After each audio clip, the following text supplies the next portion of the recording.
to use any more performance. No, it was fast enough for me. A bit like going into an all-you-can-eat restaurant. There's no benefit to me keep going back to the carvery table to have a fourth roast.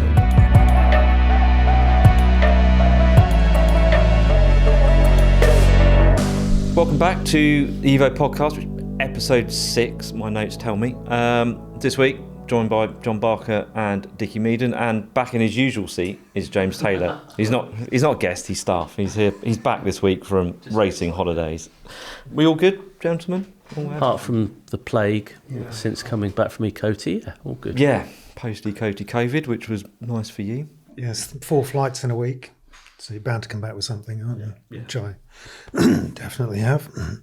Well, do you want to we'll start with, you can tell us what those 4 flights in a week were for. Oh, well, yeah. First was the new M5, the finished car. I drove the prototype in May, just on circuit, just a few laps of a circuit, which was quite impressive. Just because it's got a bit of a, how should we say, bit of a kicking in the press about how heavy it is, which is, pretty much 2.5 tons, 2,500 kilos. So this was the first chance to drive the finished car on the road. Bavarian roads, generally pretty good.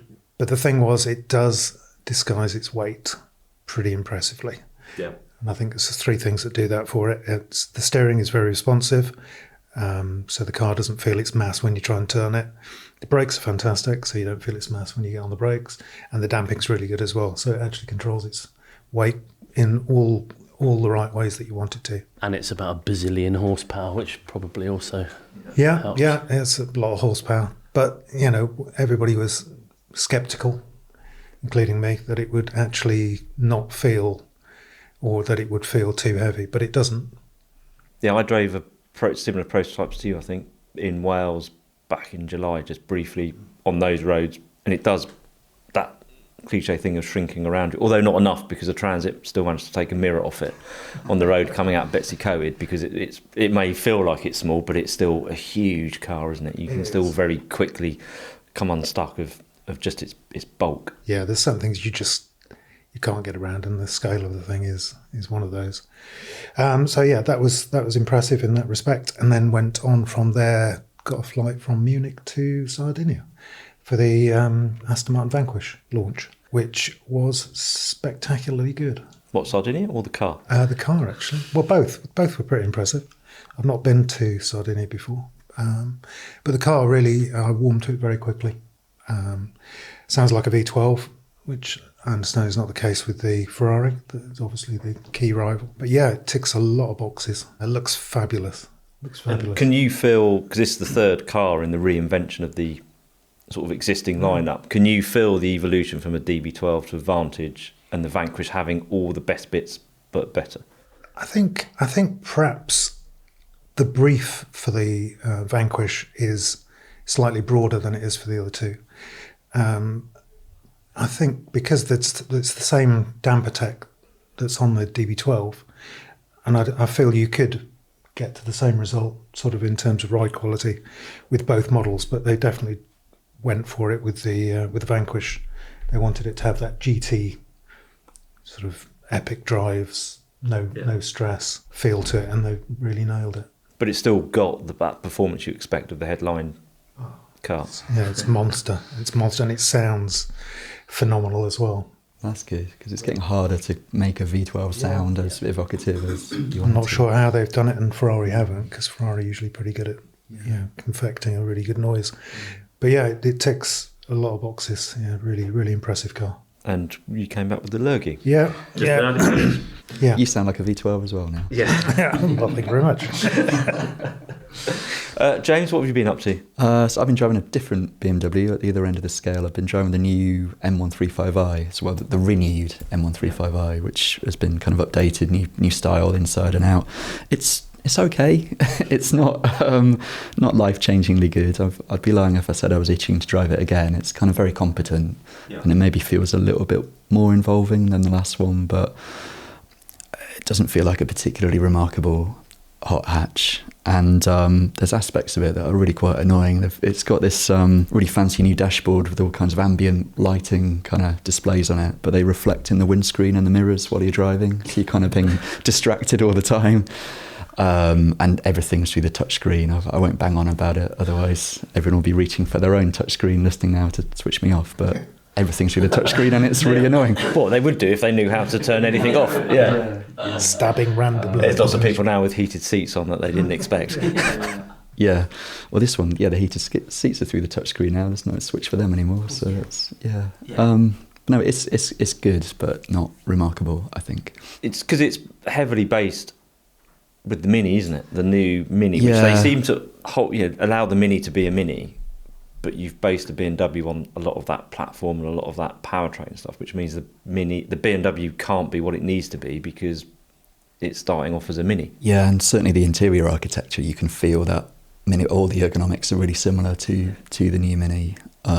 It's expensive as well. I think it's 41 grand before options, but this one's been liberally doused with the options list, and this one's thick end of 50 grand, the one that we're testing this week. £53,000, I think. 53, that's right. For a more BMW 1 Series. Well, that's gone mad. I do wonder because Mercedes have said they're not replacing A-Class, and you do wonder with the portfolio that BMW has, with the Mini being such a strong global brand, does it need to do the 1 Series? They don't need small cars, do they, with BMW badges on them, probably? No, you've got 2 Series that sort of is probably as small as you want to go, because that's the size of an old 3 Series. God, already sound margins already. Might be better on that. Margins would be better. You can build an M2 off the back of it and have that halo car. So I do wonder whether this might be end of days for the 1 Series. For the 1 Series. I don't know. I had a 1 Series, a 118D that was rear-wheel drive one. Rear-wheel drive one that was manual gearbox, rear-wheel drive, and you wouldn't. But it drove like a front-wheel drive car, because it was that's the market they were going for, wasn't it? There's that great picture that always with the snow chains on the front wheels. But it drove like, if you were to put someone in it and say, "Do you think this is front or rear-wheel drive?" It drove like which I guess was the remit. It drove like an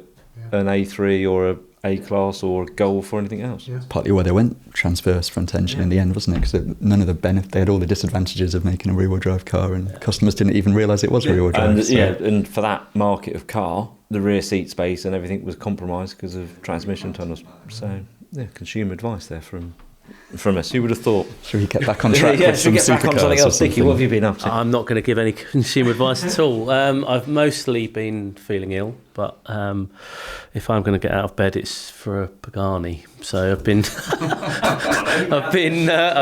been driving an assortment of Paganis since was last on the podcast, which was. I thought you said Panini. No, well, pretty special. I mean, I'm a massive Pagani fanboy, which is no secret. But just spending time around those cars, and they got a selection of cars out. So the sort of international debut Zonda, same with Wyra, same with Utopia. So like number one of each of these cars, and a few other things to look at. They're just so good. You forget how good they are. Yeah, they've sort of.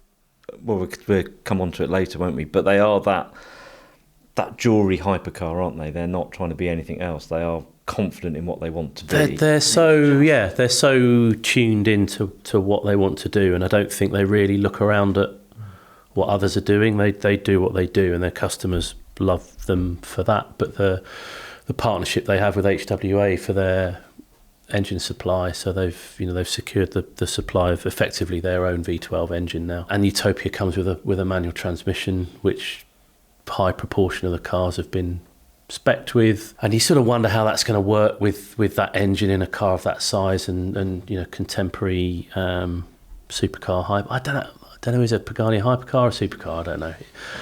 We'll come on to that later. But yeah, the way it drives and the way it's built and the character it has and the sound quality it has and just the presence it has, and it's not this crazy thing with wings all over it, and it's a very special kind of unique take on that breed of car. I love it. Well, this is something that we're putting together for first issue after Christmas, which means you need to write it before Christmas, Richard. I've got plenty of time. It's fine. Yeah, we've just had a deadline where Dickie's copy turned up with the printer on the phone asking where it was. But yeah, so that's something for next year, isn't it? For January next year that we're putting together sort of a Pagani special. So yeah, it's sort of revisiting the company because, for those who aren't familiar with the story, but we launched Evo same year that Pagani started building the Zonda. So we've got had quite a close bond with Horacio Pagani and the cars that he built, and then over a period of time, I think we probably had Pagani overload for a bit, so we didn't feature them quite so much. But with Utopia, it was a great time to sort of get back in touch, and we're having a proper look at the company, where it started, where it's got to now, and revisiting a number of the cars that they've built up to the Utopia, and including Utopia Drive as well. So Look forward to reading it. yeah, I'm looking forward to. Rarely, I'm actually looking forward to write it, because it's just something fresh. There's always an interesting story, and Horacio's always got some interesting perspective on what he does and how he does it. So yeah, should be a fun thing. Which leads us into another new hypercar that's been launched since we last spoke. Last time we were together, the McLaren W1 had just been revealed, and now Ferrari has hit back with its F80, which is very similar but also quite different in that Ferrari way. It is a 3 million or 2 million euro hypercar. 3 million. Limited, 3 million. Or £3 million pound, I think, isn't it? Yeah. It's one of those million plus figures. local taxes. Plus taxes. It's 799 models. All sold, I think. All sold, obviously. Yeah, it's an interesting take, isn't it? It feels like we're now at the beginning of the next generation of the Holy Trinity, but we'll get to it in a minute. There is sort of an elephant in the room that's missing from this at the moment. But yeah, just thoughts on that Ferrari. It's the Yusuf has produced the content for us. It's online, and he's done a great walk around video as well, and it's in the issue. It's not a V12. No, I think that I've gone from one extreme to another now. I started off thinking, they've kind of. I'm sure it's got enormous performance and it's very efficient and packageable with all the hybrid stuff they need. But is it kind of missing the point? And does anyone need to go that fast? And is anyone that interested in the technology when it gives you half the number of cylinders you ideally would do? But then I don't know what I saw a picture of the car without the bodywork on it, and suddenly it's like seeing the inner workings of the back of an amazing watch or something. I don't know. It's like, oh my God, it looks so intriguing and so extreme in what they're doing. And I've come to love. I think seeing what's under the skin, I sort of understand the way it. Yeah, well, the way it looks now and what they've done. Yeah, so I'm really excited about it, how it's going to drive. I think it'll be quite unlike anything that they've built before. I think you can ignore SF90 really. I think an SF90 XX is clearly a stepping stone towards it, but I think it's going to be so far beyond that car. I can't wait to get near it, let alone drive it. So how do you think it's going to... What does it have to do to fit into that great back catalogue of Ferrari? Well, they're hypercars, aren't they? What's a hypercar? It's That's a question. That's a question, isn't it? Yeah. But we've... Over the years of EVA, we've got all the Ferraris together, 288, F40, F50, we've had La Ferrari, Enzo, the whole lot together. What's the F80 going to have to do to... It hasn't got an engine to... Well, it's got to be really exciting, hasn't it? Like the driving experience has got to be incredible to compensate for the fact that it's not going to sound like anything, is it? Certainly from that outside, I'm sure they've piped all sorts of elements of the engine noise. Yeah, there's that video that's done the rounds on social media, isn't there? Where it just makes no noise at all. The tyre noise is louder than the car. So, I don't know. It doesn't seem a particularly exuberant character, does it? Which a hypercar needs to be. So, I'm guessing it's going to have to make up for that in just how it deploys all the technology and how it puts you in the centre of it and what it does. I think I'm confident they can do it. If anyone can do that, Ferrari can. But whether there's still something missing, whether it is like watching the telly with the sound off, I don't know. What made the La Ferrari, the F40, the F50 so special? Because you didn't need to be driving those, and you don't need to drive those at their maximum, do you? A lot of it's going to be the engine, but it's just that sit in the car. You mentioned earlier, James, you've only driven an F40 once through Hemel Hempstead. It was rush hour traffic in the middle of Hemel Hempstead, which maybe isn't the dream. It really was. The thing is, it actually was. Because it was so totally engaging. Like the gear shift and you have that weirdly angled steering wheel that's a bit like a London bus, but you feel so much. Windscreen sort of header rail there. And sort of the front of the engine's almost coming into the cabin, isn't it? It sort of comes through the firewall almost, and it was still completely unforgettable. And I think the F80, the fact it doesn't really even have a passenger seat, it's just a kind of set of harnesses and some padding against a firewall, it seems like it is going to have that total engagement. But a lot of the F40 was feeling the gear shift, feeling the steering, feeling just the squeaks and rattles, because it's, you know, quite raw. So it's quite a different thing. I think it's going to be, it's the dynamics, isn't it? That's with 2 motors at the front, 1 for each wheel. Yeah. Motor at the back, that's where the interest is going to be, I think. It's only going to make it different to the McLaren, which is all on the rear. Yeah. So, yeah, they love creating these systems, don't they? The side slip control, all of that. Yeah, and they integrate them so well, don't they, that you never sense where one lets you go and the other one picks you up. It's just one kind of living thing, isn't it? But I don't know. You think back to an F40 or a 288 GTO or something. It's like it'd be like talking to a F22 Raptor pilot about a Spitfire, isn't it? There's such a difference that you can't really compare them. Other than they all made a statement, didn't they? At the time, they were all significant step above anything else Ferrari was doing, and I guess they've had to go as far as they have with this because everything else is so much more capable and fast.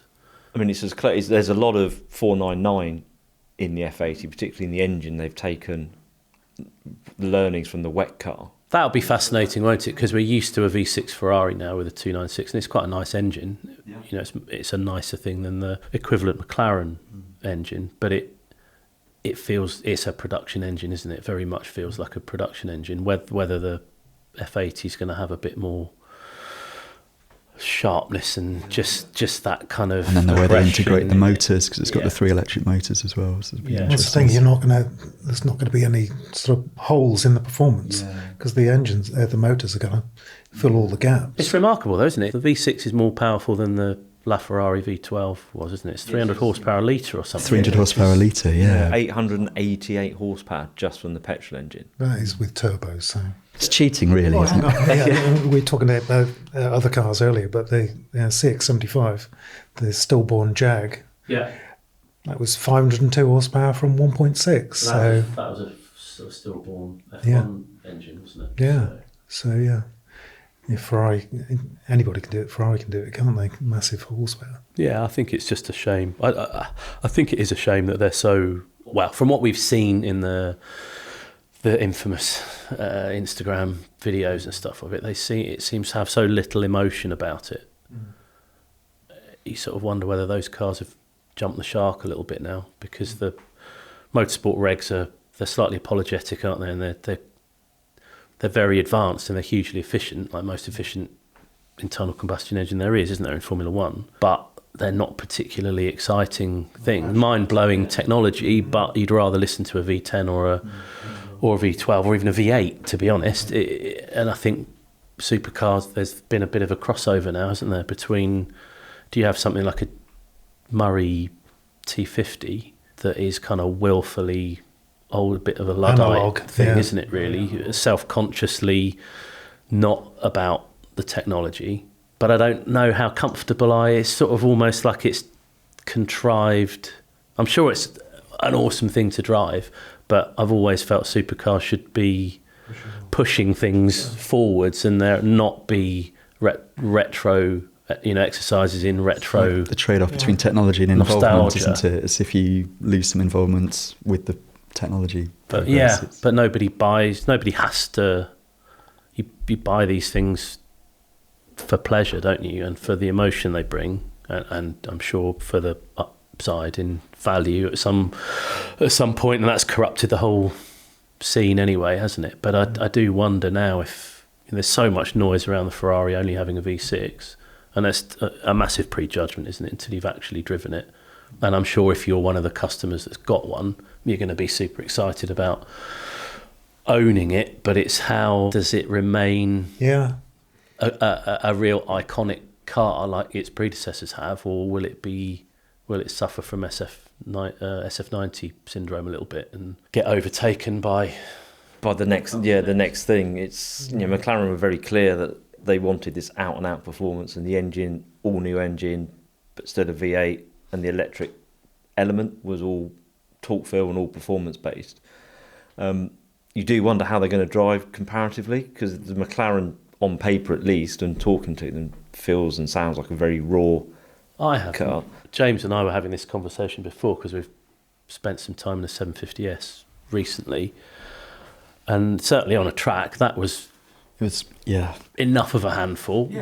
I cannot imagine something with almost twice the power all going through the rear wheels. I don't know. We'll say that's what makes it exciting, isn't it? You can't imagine what it'll drive like.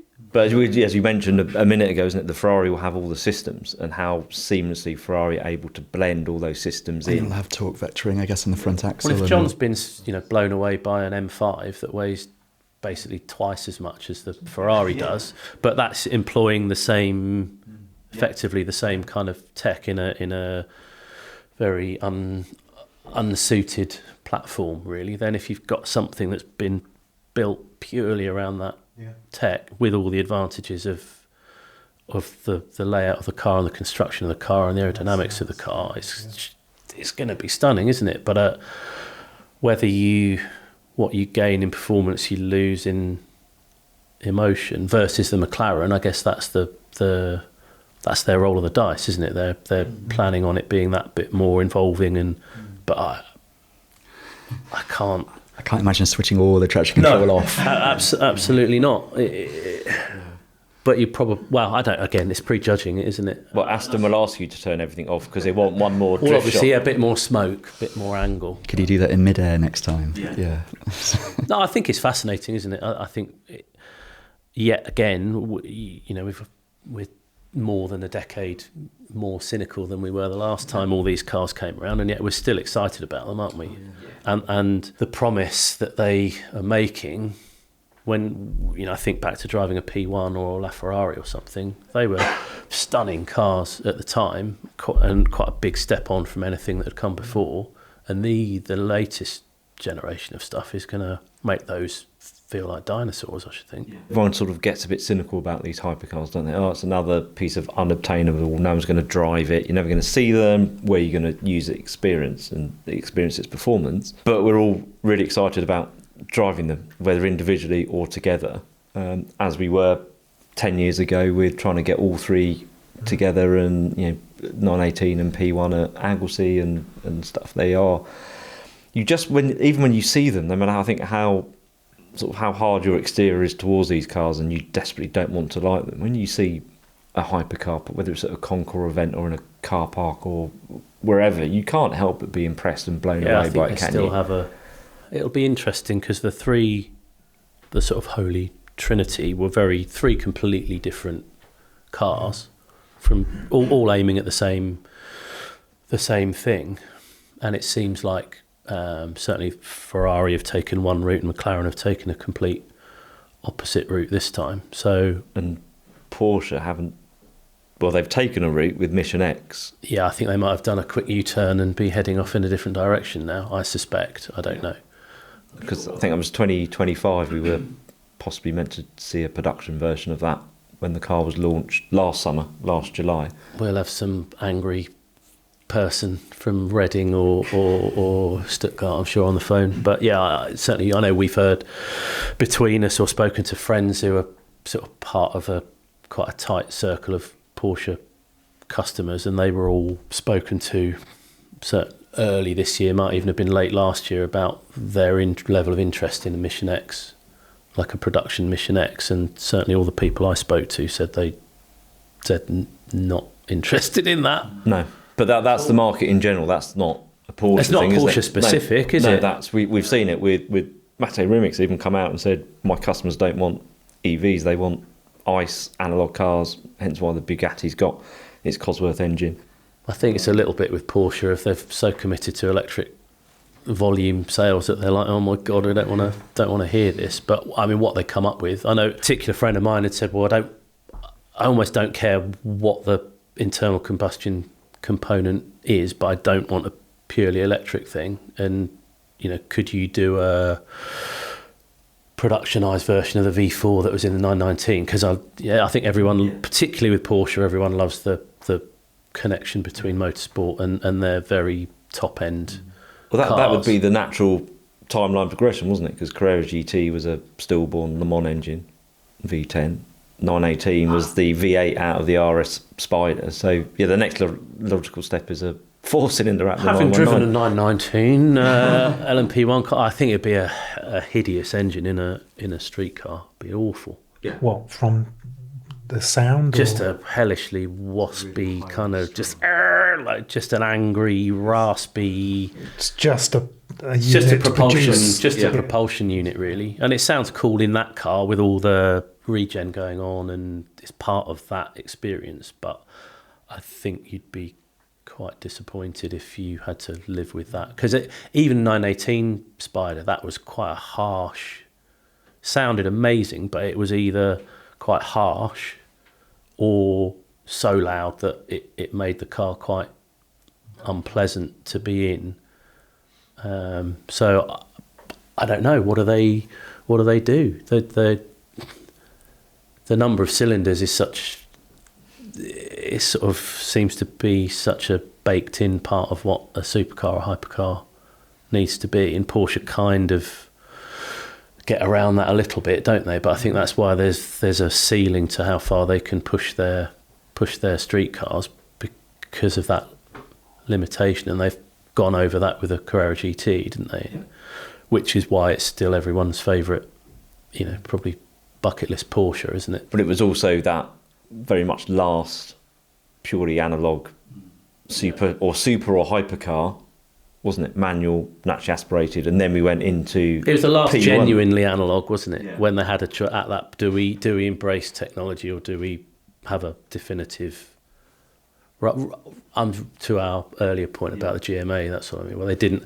They sort of had a choice to stick with that one last time or move forwards, didn't they? So yeah, I think it's that and the Ford GT were the last truly analog cars, or analog era cars, weren't they? And as you said, they're the cars that they've gone through that curve, haven't they? Of no one wanting them and being quite affordable. If sort of six figures is affordable, but now they're being appreciated now, aren't they? I think Porsche always build more of those types of car than the other manufacturers, don't they? Ferrari are obviously squeezing the pips out of it a bit with the F80, aren't they, with 799 cars, but McLaren with the W1, how many are they doing? 399? 399, isn't it, of those? But a lot of that is down to manufacturing, and they're not, the tubs are made externally. It's sort of being produced obviously at MTC, but a lot of it is specialist outside suppliers, suspension companies, carbon fibre companies, because the aero cell is so complex. It's not a monocell that can be built at their Sheffield facility. It's a very intricate piece of design and engineering, so it has to be outsourced to a specialist. So that kind of restricts your numbers. It's not FIA homologated for racing, so you don't have the numbers. And obviously Ferrari have had a couple of years, 3 or 4 years now, with 499, and they've got their own. It's obviously McLaren's got its own race team, but Ferrari has got a much broader sort of facility to do that stuff, haven't they? And they can cherry pick the best bits and evolve it. But yeah, still, those two combined will be similar to what Porsche made of Carrera GTs, wasn't it? Just over 1,000 of those Carrera GTs. How many are left now? I don't know. How many clutches are left? They've continued to quietly make those cars work much better, haven't they? Once they had the clutch fix, or so you couldn't really stall it. That transformed it, and then tyre. Well, they've just announced a new tyre program for it, haven't they? And the recall suspension issue has been resolved as well. Yeah, that's been dragging on for years, hasn't it? Yeah. I think those cars now you have people who weren't able to buy them because you couldn't do anything with it. You've got that pent-up demand. So you think with two new modern hypercars, the older ones always get lifted up in value. I know you look at P1 values the day after W1 was announced, sort of the value goes up because suddenly you remember, I want the old hero rather than the new one. So I think we're going to go through another hypercar era. We've got the new Bugatti coming.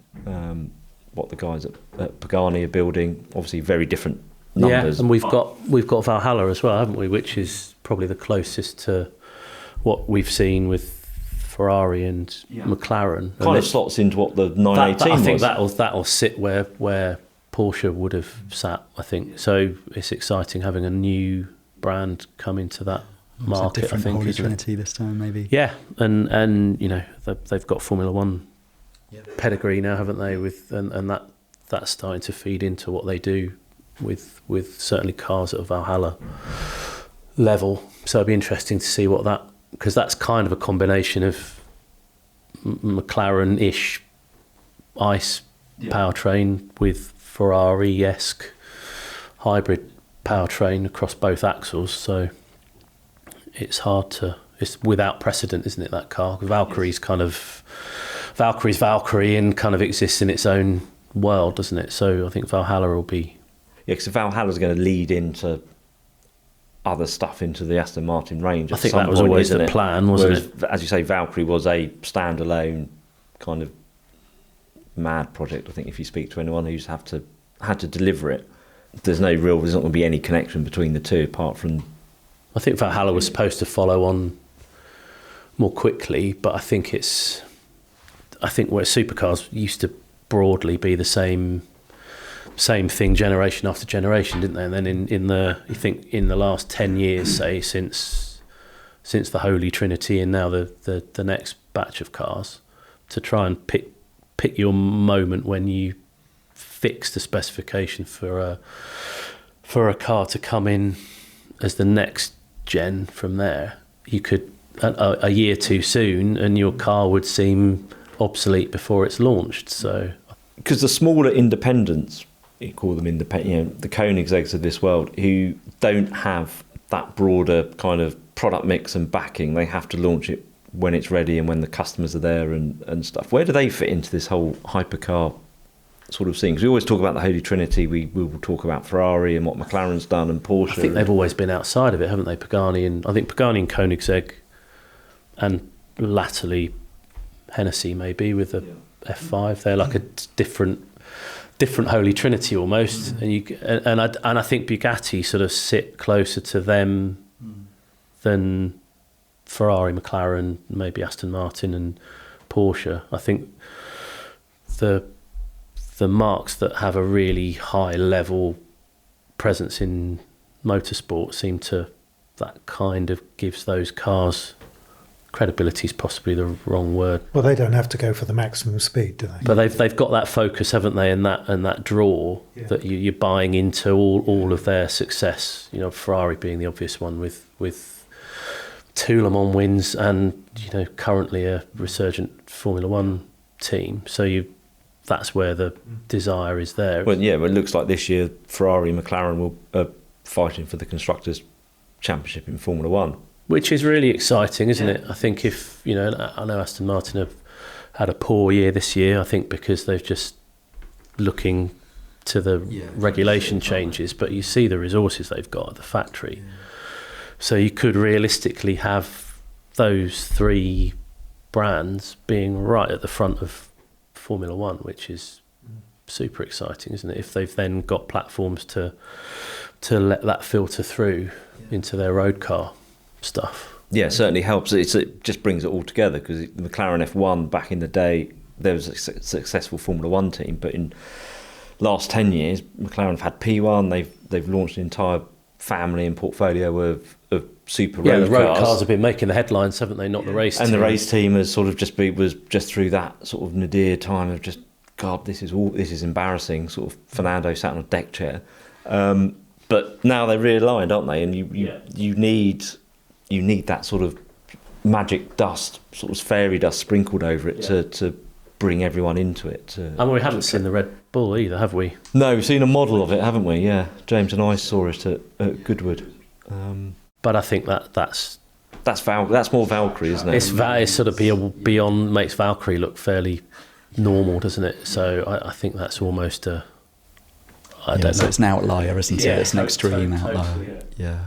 But still fascinating as a thing. Yeah, it's an engineering design-led product, isn't it? That is pushing boundaries. I mean, Cosworth are are doing well out of all these hypercars, which I don't think 10 years ago you would have thought this was going to happen, that there would be another. There was not an end of days feel about the previous Holy Trinity, but you always think, well, how can they go faster? How can they be more power? Where do they go? And it's amazing how quickly the industry can reinvent itself. That's the thing, isn't it? Engineers, car companies plan so far ahead. You could kind of, if you applied yourself, you could maybe try and imagine some of it, but you don't really know what the suppliers are talking to the manufacturers about. So you're sort of 2 steps back from where things actually are, aren't you? So it's very hard to predict.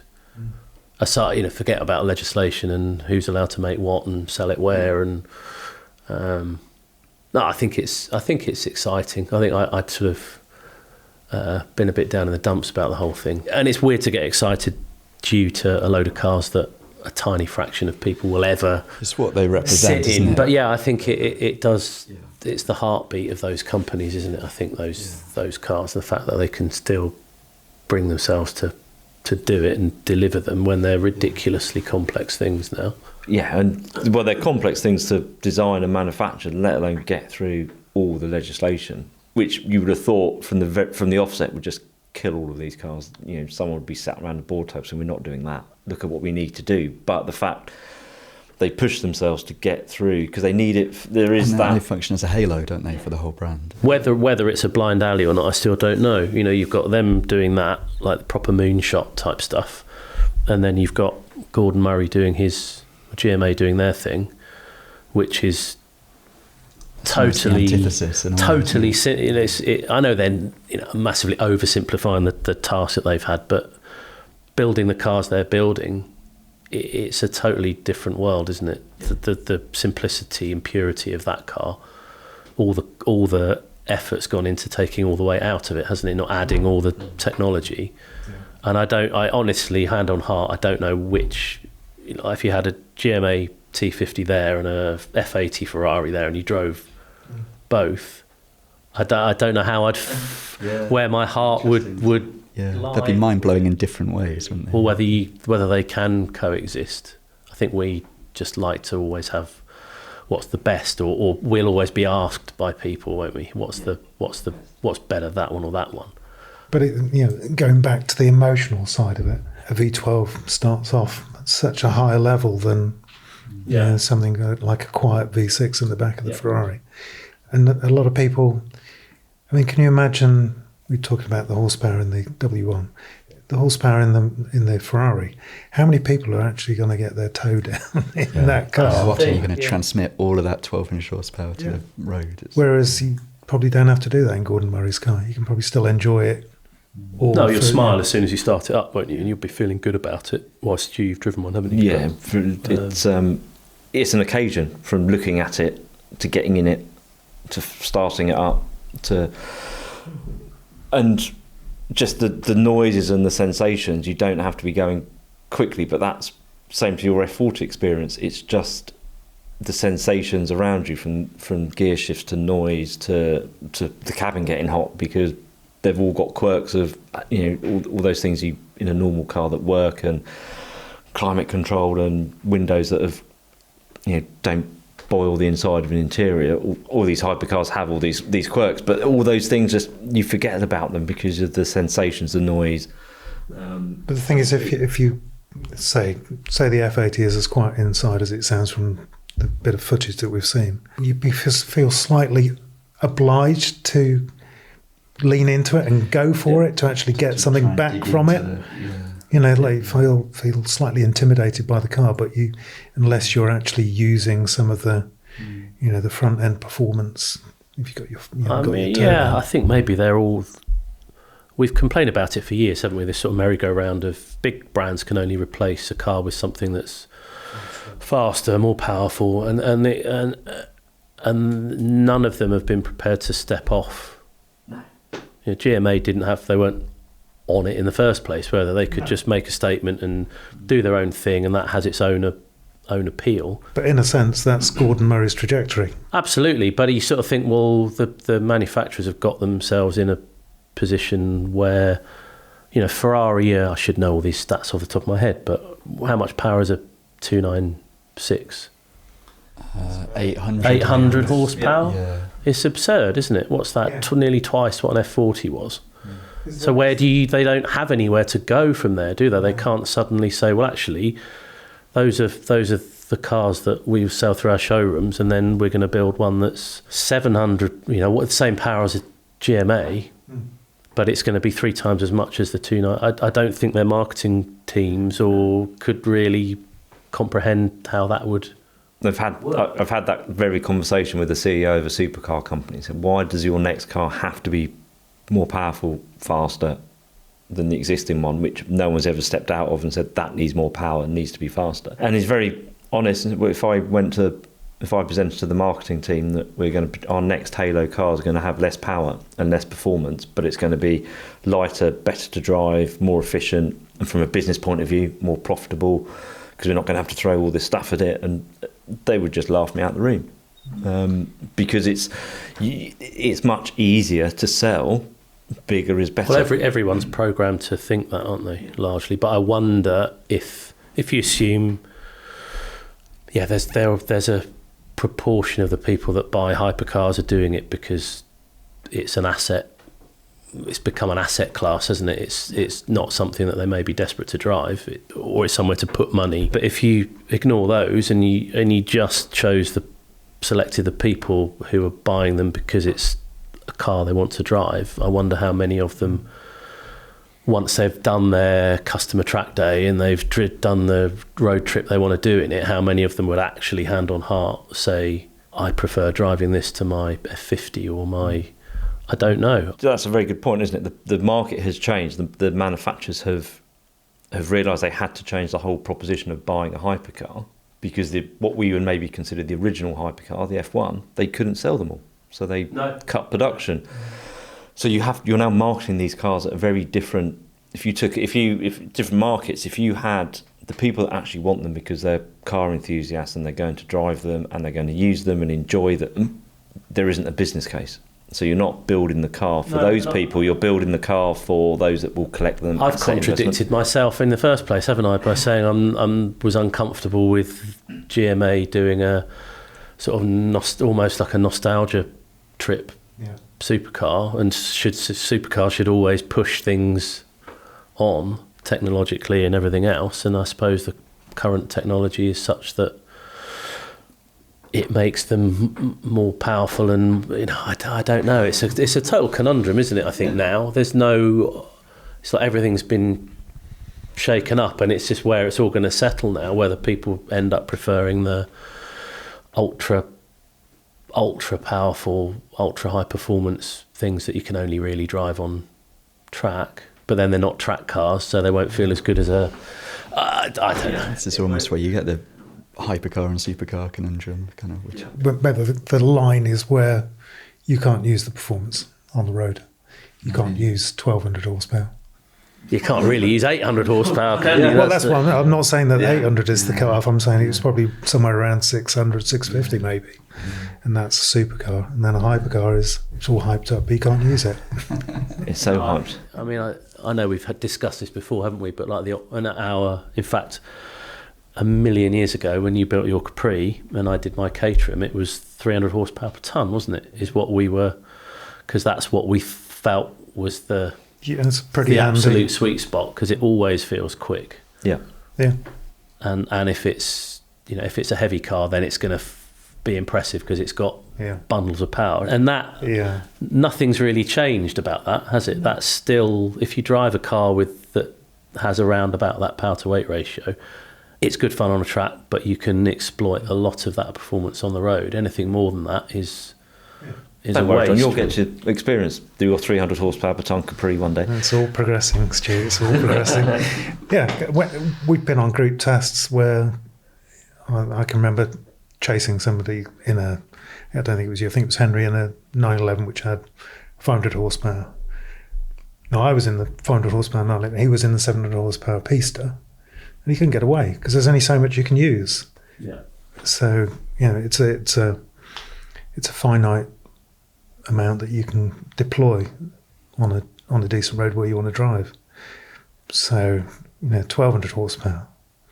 Yeah. No, I drove on the Chiron launch. I'm just having flashbacks to deploying performance, but that was ridiculous. It was a ridiculous day of ridiculous driving, really. But when you really just uncork it, the speed you go on a normal road is, it's insane. it's lock you up and throw away the key job. It's ridiculous.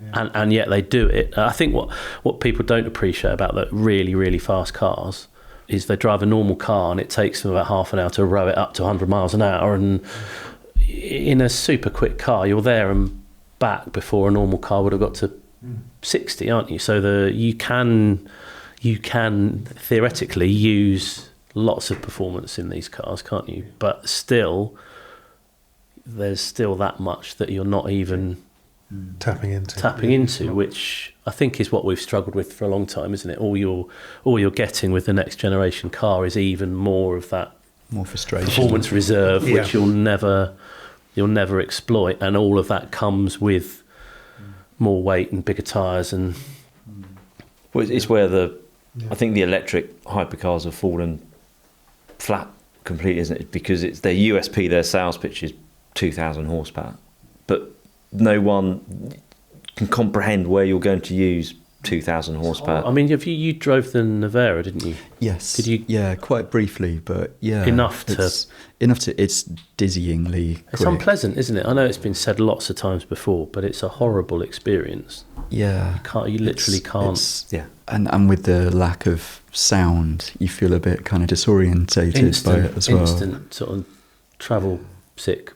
I mean, I was hugely impressed with the car. It was a pretty brief drive, and I then swapped seats with Miro, the test driver who used to work for Evo in Croatia, and he demoed drift mode and stuff, which was really impressive. And I came away, thoroughly impressed by it. But I think I felt like there was so much more performance I hadn't used, and I almost felt, not frustrated is the wrong word, but I think I probably had more satisfaction from ringing out a slower car and feeling like I was using all the performance than. But you didn't feel you wanted to use any more performance. No, it was fast enough for me.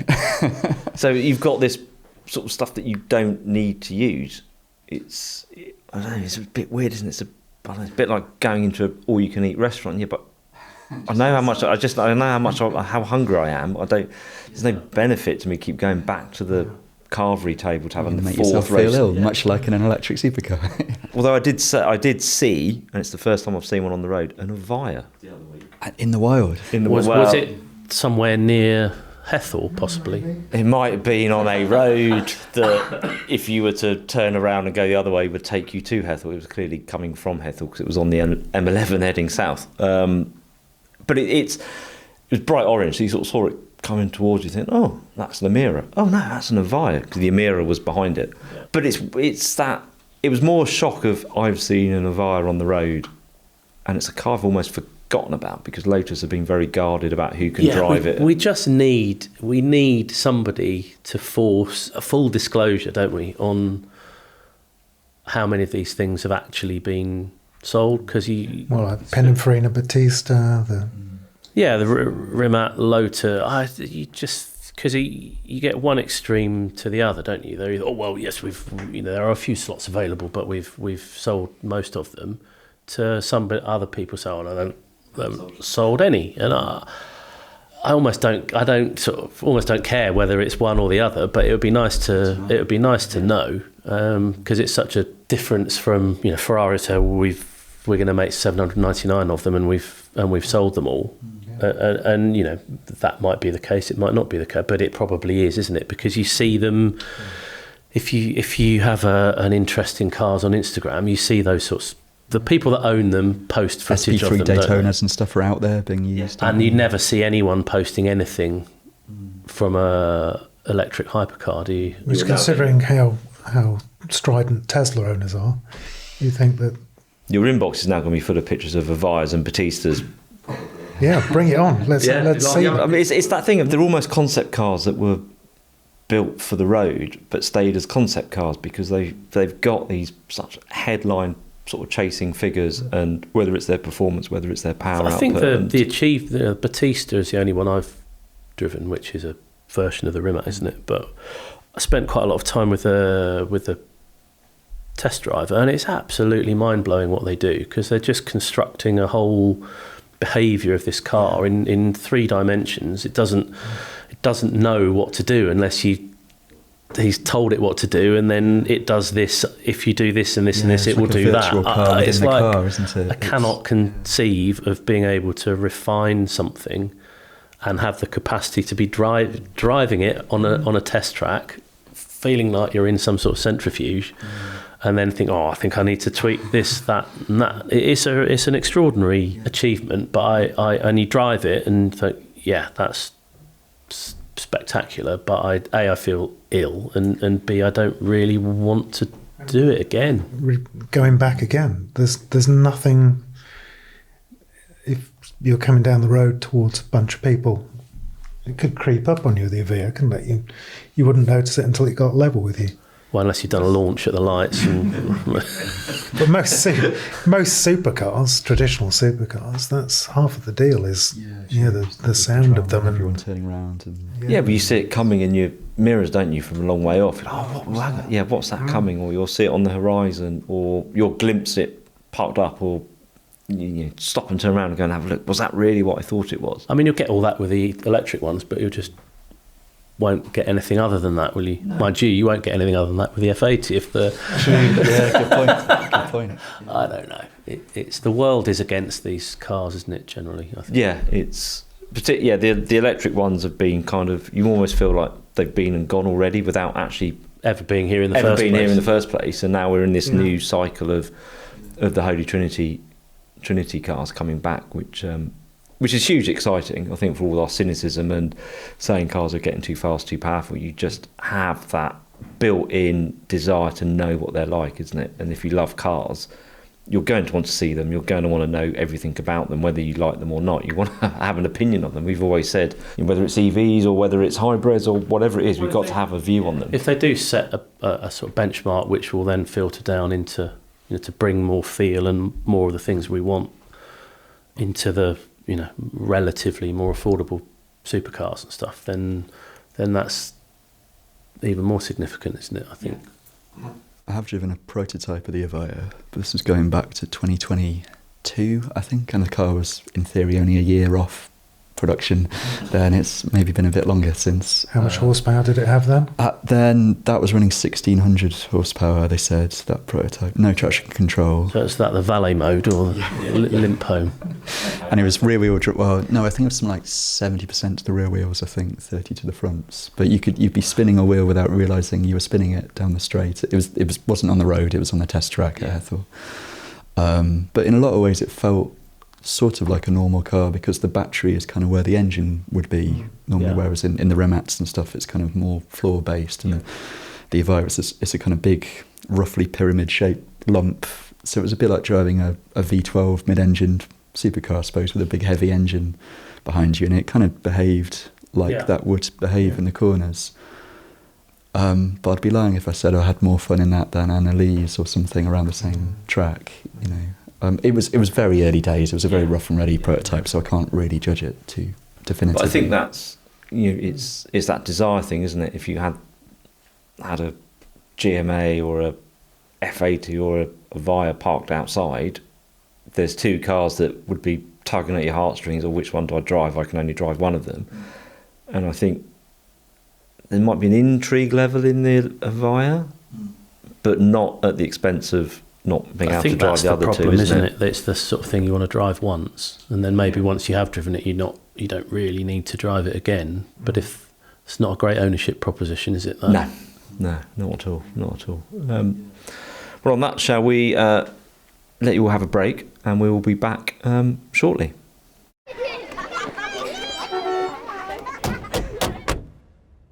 It wasn't just that George got a great price when he sold his old car on CarWow.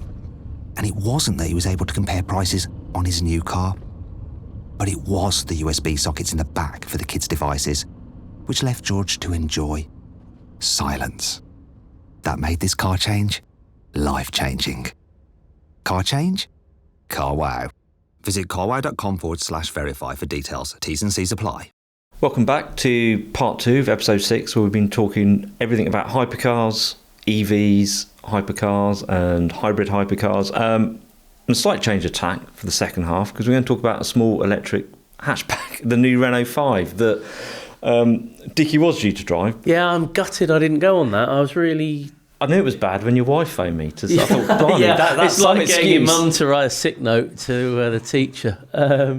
No, I was gutted to not go on that, because I sort of want to engage with EVs and just stop, moaning about them, or at least come from a position of more experience. But I think the idea of a fun, small, quick enough, but not trying to, set the world on fire hatchback, warm hatch, however you describe it, is really exciting to me. I'm fascinated about what it would be like to drive, and it's certainly from what Ant Ingram, his report, sounded like he had a great time in it. Yeah, said it was what it was designed to be, which is a small, compact, usable EV that if you find yourself they went up the Route Napoleon or somewhere in the south of France, but like all good small hatchbacks, even if it's not the performance derivative, everything with the steering, the damping, everything works well and has been well thought out, and it's its footprint. It's not huge. It's the size you expect it to be. It's 1,400 kilos or something, but weight is what it's going to be with batteries. But yeah, they had they enjoyed it. It was a fun couple of days, as it always is in that part of the world. But you still need a good car to enjoy those roads on. We've all been on those roads when you think, I wish I was in anything but. And what was interesting, I spoke to Rich Pierce, the photographer who shot for us, because they're always sort of the ones that are the hardest to please photographers. And I said, did it compromise anything you wanted to do on the shoot? It's quite a big shoot, sort of 8 pages. And he was like, no, not at all. It was the same as we would use if it was a petrol-powered So it had some range. Had all enough range for a whole day half a day on the first day, blatting up and down the mountains, which we know on a photo shoot is not a usual used case of how these cars are used. And if it can survive that, fine. Charge overnight, as you would do, and then the next morning back in the car to finish the shoot. And yeah, no compromises at all. So yeah, that's a really fascinating car, because it's what we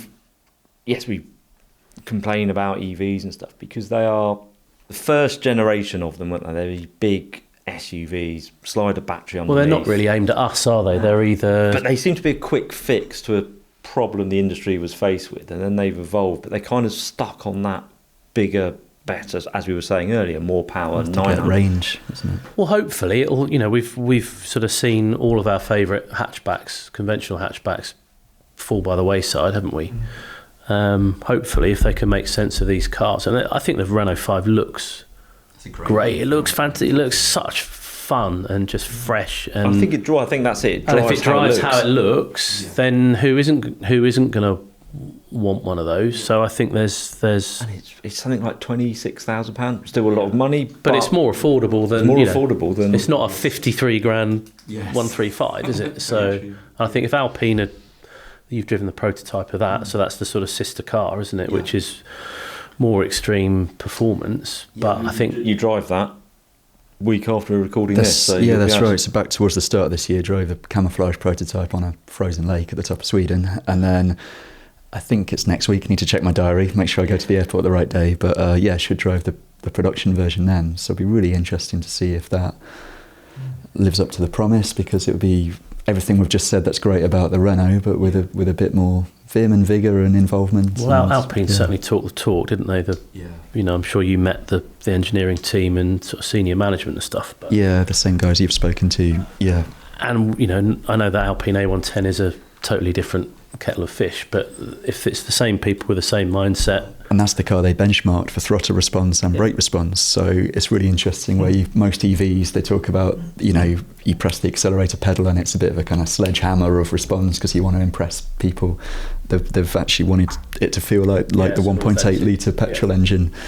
I think there's lots to be excited about with those cars. We haven't driven the Hyundai Ioniq 5N properly, have we? And we've not done any kind of EV group test, twin tests or anything. And but I think it's because the cars haven't been there, have they? We know our heart's not in it, and they're not. The cars haven't been. If they weren't EVs, they wouldn't be cars that would. That type of car, what they're focused at, wouldn't warrant our attention, but I think it would be really appropriate if our first group test was hot hatches, I think, because they've always been right at the heart of the magazine, and they're arguably, I know we get carried away with all the supercars and hypercars, but great hot hatches have had more effect on more people than certainly of our readers than anything else. Well, I can see the R5 or the A290 being that car that accompanies, someone who's fortunate maybe to have a GT3 or a 911 or an M car. It'd be the perfect second car, wouldn't it? The second car, or the daily car, the station run, the school run, the work run.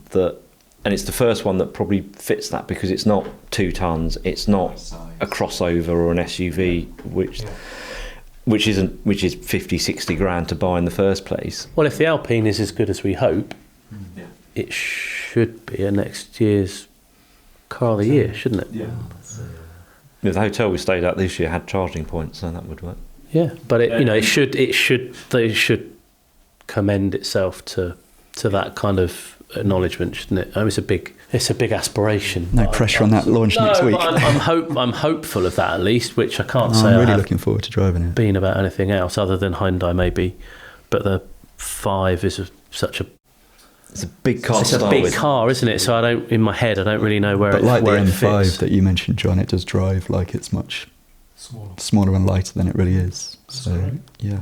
But no, I think Renault have really stolen a march, haven't they? Because Mini's got. I know there's an electric Mini, and we should be driving that fairly soon. But Minis have got so big now; they've kind of outgrown the sector they owned for years and years and years, haven't they? So there's a big opportunity there, I think, to be the first. Well, I think Renault played a blind, haven't they? They've maybe been. Some financial people might say they've been too slow to the market with some of the stuff. And do it right, though, don't you, really, in timing. And they did well with the Zoe as well, didn't they? Yeah, I was going to say, Renault, for a while, they looked all on for electric, didn't they? Twizy and Zoe, and, it looks like that was their future, and they were investing heavily. But I remember we had a Zoe in years ago, 10 years ago probably would have been, and my predecessor, Nick, took it home and came back, and he wrote an editorial leader saying this would be great. It's got great foundations to be an urban sort of warm hatch, hot hatch sort of thing. And then nothing. Yeah. And it just stopped. And you think, well, hang on, you were there. And it, part of the Renault-Nissan alliance and all the politics with that, and CEOs escaping in violin cases and all that crap. But, you had Nissan Leaf, you had Zoe, and there was an opportunity there to expand. But they just stopped, like BMW i3. But we all know how difficult and complex it is to make an EV profitably. And I think if the Mini succeeded because it was bought by people who were car enthusiasts, wasn't it? Or it made you into a car enthusiast. The brand sustained it, didn't it? And I don't think EVs generally, they haven't been aimed at car enthusiasts, so the market has sort of ebbed and flowed, hasn't it? So Renault were all in quite early on, and then if the market goes away from them, or the tech, it was too soon, so the range wasn't good, or the batteries don't last more than 3 years, or whatever it is, they've kind of fallen foul of that. But I think certainly with the Renault 5 and the Alpine, I think it's going to be people like us that buy it, or at least more style conscious people that would have been drawn to a Mini because they could personalise it. And I think that's probably the key, actually, is people buy it because they want that car and they can't get that in any other configuration. I think that's going to be the but also it's the fact that it is smallish. It doesn't have to have a massive range because it will be a second car, and it all fits together quite nicely. But you say the range. It's just gone back, actually. We've been running a Peugeot 208 GT, which is it's not hot, it's not warm, it's not even tepid. It just has a GT badge. It just has a GT badge, and its range, when you fill it up, it's mild hybrid. Its range is 250, 260 miles on a tank of fuel, which is not far off what some of the fives and stuff are going to have. And it's interesting how it's moved. So that they haven't tried to make it a PSE model or anything, but actually it's a really good car as a second car, even as your only car. Sam, who's been running it, said, it's long distance, it's comfortable, it's quiet. It's got the fundamentals are there in the basis of the car, the steering, the ride quality, and it's a really good powertrain that's integrated with it. And it's just a really good car that I think we've lost sight on a bit, because you're chasing performance, you're chasing luxury. Good cars, aren't they? Whether they're, whatever configuration they're in or whatever the powertrain is. Apart from the iCockpit, please Peugeot, get rid of the iCockpit. Yeah, sort of driving down here. Well, we spent some time together recently, and you asked me, I've been running a lot of big end, top end SUVs on Fast Fleet for a good couple of years, just sort of by coincidence rather than any kind of plan. Yeah, it's on your rider, Stu, isn't it? Yeah, because I enjoy spending my time on petrol station forecourts. Luxury SUVs only. And would you prefer one of those or a fast estate car? And I was when we were in the RS6. yeah, we're in the RS6, and you think you still go towards a fast estate car. And I think for a small compact car, you go to a good, you kind of badge snobbery and everything goes out the window as long as it's good and it's got that quality feel about it and it does what it's meant to do. And it's amazing how nice it is to drive a car that fits in a station car park space. And yeah, and that's where the good cars come from, isn't it? Up GTI was, some people I love think that it's little car. Some people are like, oh, it hasn't got the best on the limit steering feel. That's not what it's for. I look back at the long-term test report on that car. I did like 22,000 miles in that car. I think I managed to hang on to it for a year, but still. Yeah, for a small. That's probably twice what you would normally do. But I drove it to Spa a couple of times. I think I went to Le Mans. I just drove it everywhere. You would never think twice about, I'm going somewhere. I wonder if I can blag someone else's car because I'm doing. Whereas, I love good small cars. I'd always have a, however, if I forget the 2-car garage thing, if you had a limitless garage, I'd still have probably more hot hatches than anything else. I think they're the best things out there. I love them. I always fall in love with a good hot hatch. But even a good hatch, isn't it, is always a good. Yeah, hot or not. Yeah, the Mark 1 Focus was a good hatch, wasn't it? And it was the way it drove. And Fiestas, regardless of whether they were ST Fiestas or anything like that, they were always good cars. Just that 208 just sort of was one of those moments of. Yeah, it's a good palate cleanser. So when does R5 and A290, when can we expect to see them on sale? So R5 will be on sale now. 290 I think you can order one. I think the deliveries will be end of the year or next year. But yeah, they are. The launches. That'd be great to see I can't wait to see a Renault 5 on the road. It'll be yeah. And you will notice it, won't you? That's the thing. Can we get a long timer, Stu? Have you got a charger? No, not yet. I'm John sure would we like can a sort charger. that. Yeah, I think you'd be more excited seeing a Renault 5 on the road than Lotus than an Avaya. A £2 million, 2,000 horsepower car, or a little yellow Renault 5. Probably want to drive the Renault 5 more, definitely. Yeah, I think it's that right car for what it's designed to do, isn't it? It's not trying to be anything else. It's not trying to be, a 500-mile range car or a 900 horsepower electric car. It seems to me it's been designed for the purpose that they know the customer's going to buy it for, and not for anything. Same as for an up GTI or any up or Citigo or Me.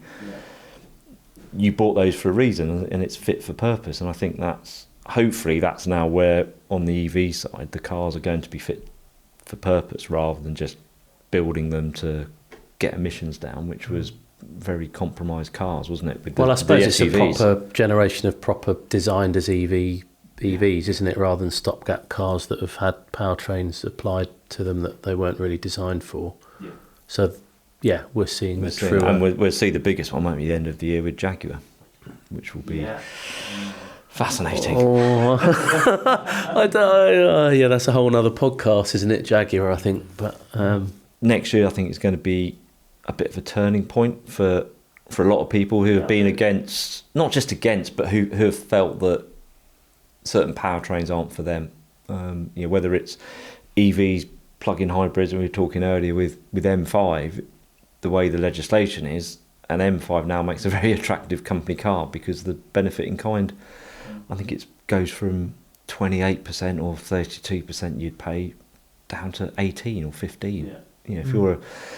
If you're running that through your business, that's quite a financial incentive to jump out of a fully EV or an SUV and into an M5. Yeah. And I think we're going to see, as you say, we're seeing now the first fruits of that sort of cycle of design, development, powertrain, whether that's ICE or or Yeah, I EV. hope we can have, I know we're famously curmudgeonly about EVs, aren't we? But it's only because they're really they're genuinely not our bag. But if they do become it, then They've not been aimed at us. no. And even if they have, they sort of miss the mark a little bit. But if they start delivering on what we look for, then I don't think we're not so specific that no one's ever going to develop a car, because we're, like we've said, we don't want something that's massively quick or extreme, or it just wants to be I nice, think the thing balanced car. with EV is that they've just not been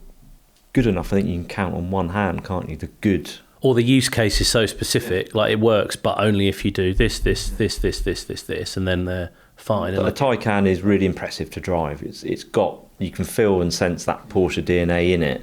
The Ioniq 5N is really good. Really impressed with that. I'm really impressed with when I've driven it, the BMW i4 M50, and the i5 electric version of the new 5 Series is really good because they do what they've been designed to do, and it's those cars that have they've been built because they've had to be built, and there's been no sort of, well, what's the purpose of it? Square peg, round hole kind of Whereas thing. when they're done this is what it's designed to do, they're done very well, and we're now starting to see that. And I think if you appreciate good cars, as you said earlier, Dick, isn't it? A good car is a good car. And Yeah, I think that's what, we're in the business of assessing cars, aren't we? From a position of unashamedly enthusiastic drivers who want a car that makes us smile and works on the roads we want to enjoy. When now that those cars are coming, we can get to know them and hopefully say some nice things. I mean, we ought to finish the podcast now because it's the first time we've ever said anything positive about EVs, probably. But. well, yeah, it's you're probably right. I mean, we have railed against bad petrol cars as well that claim to be performance cars, haven't they? It's quite easy to be pigeonholed. Oh, you're just anti this, anti EVs and stuff. But we have always anti average or bad cars, aren't we? Yeah, regardless of what it is. But yeah, I think you're right, Dick. We probably should end this here on a positive on EVs. Hurrah for once. So yes, thank you very much for joining us again on this episode. Bit of a long one, but hopefully you've found it interesting. I won't say entertaining because there's 4 curmudgeonly blokes sat in a room, 2 of them recovering from COVID. But thank you very much. Don't forget to like and subscribe and tell your friends and family that we're here, and we'll be back in a couple of weeks. So thank you very much. Dickie, James, John, thank you. See you.